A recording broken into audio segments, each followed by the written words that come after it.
There's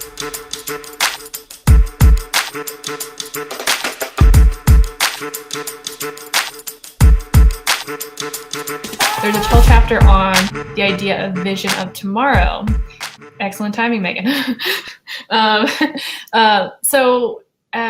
think as most of us are yang people, which when I say that, a lot of what I'm really saying is, is the policy that we attached to, which was, universal basic income, human-centered capitalism. I'll just speak from my personal perspective. It's like I was excited that Andrew Yang was like a normal person, really, and he was funny and he seemed like a genuine nice guy, and that was exciting. But what really excited me was the vision of tomorrow that he presented, which was this like much more equal society, but that also seemed possible. And in a future where like I could really like do the whole like the thing that our country's supposed to be founded on, which is like actual freedom. So anyway, so that's what kind of struck me when I read this part.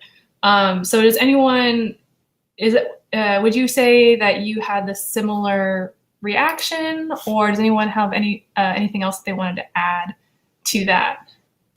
I would just say on that about the vision for tomorrow is making sure that for me, my kids, I want them to be fully weaponized with logic and reason and understand what we're being critical of and why we become active in this. That for me personally is because I'm tired of seeing people homeless.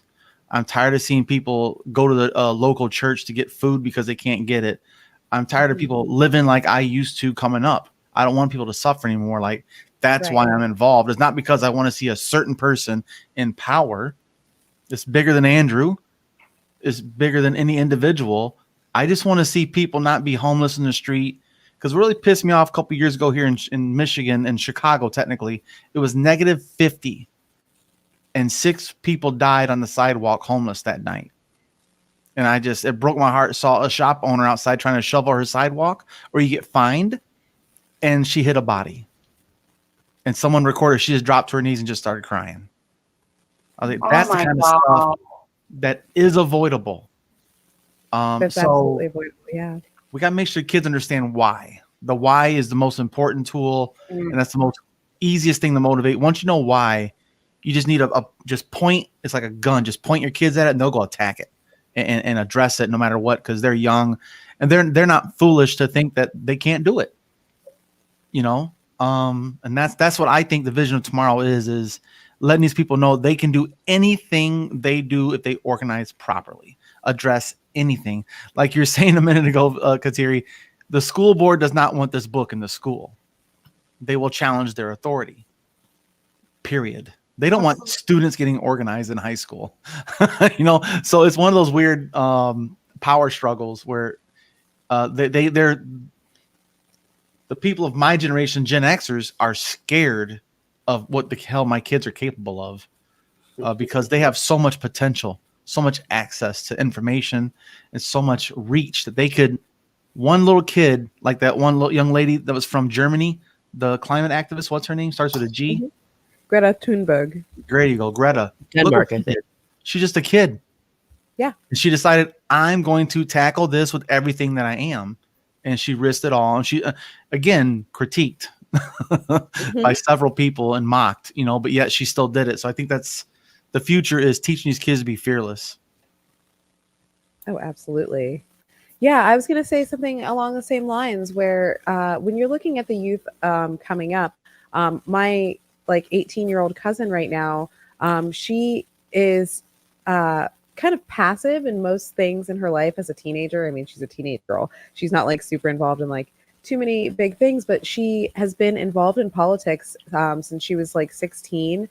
She's been really aware about political things like the LGBTQ community, trans issues, things like that. And she's been aware, even as a passive kid, of these things, and being more active than I was at her age, for sure. So I think that if we can basically not only arm these kids with the knowledge of how to handle these situations, but also the most effective ways to deal with these situations, so that if they ever come into a situation where they're presented with an authoritarian regime that was put in without their control, they can know how to topple that regime in a nonviolent way or in a peaceful way. And they can also apply that to smaller issues, whether it's changing dress codes in their schools or tackling race or discrimination issues in their neighborhood or in their communities.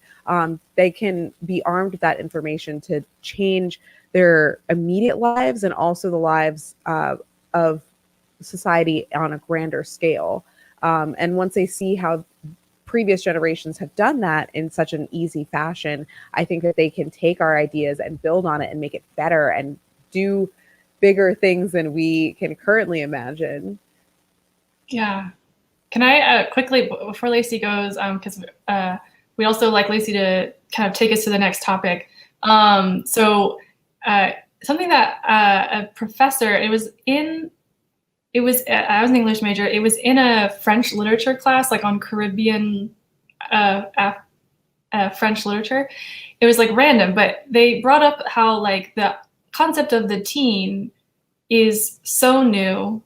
And it's something that, you know, like Western developed societies create because we're kind of, I guess it's like the concept is like we're kind of so developed that the job market is only so big. So we have to create these spaces where we can sort of like, it's almost like you're slowing down the population in that way. Because you're like, I mean, obviously that's not the only purpose. Like I'm not anti-high school or anything like that. But it was a different perspective because I think we were obviously born into generations where this was absolutely the norm. And, you know, growing up, I read YA fiction, still do. I love it. And it is so interesting how we just really put down that demographic of people. Whereas for the majority of our human existence, like they were adults. And so it is interesting. I think it's just something to like really kind of keep in mind. So yeah, power to the teens. So yeah, Lacey, could you please share what you wanted to share as Sure. this topic? Yeah, I mean, I think this is kind of cool, and it's this Vision of Tomorrow theme is really cool because it's an opportunity for us to actually be really creative and really dream a little bit. I mean, it's like, what do we really want? And I think the group of folks who, like us, have been supportive of Andrew Yang's platform since he ran for president in 2020, we have a pretty good outline, I would say, of kind of what we might want. But I also think that this is a cool opportunity to be as creative as we want to be and think about what do we really want? Because if we're going to put our efforts into this, let's make it something that's worth it, but also something that we're so invested in because we really, really want this. And so as much as we know kind of what our vision is and what we really want, that's as much effort, I think, that people will be willing to put into it. So I think this is an opportunity to be very, very creative and enjoy, like really have fun. That was one of the things with the Atlanta Yang Gang. I really wanted people to just have fun, because if it's not fun, it's just really not sustainable.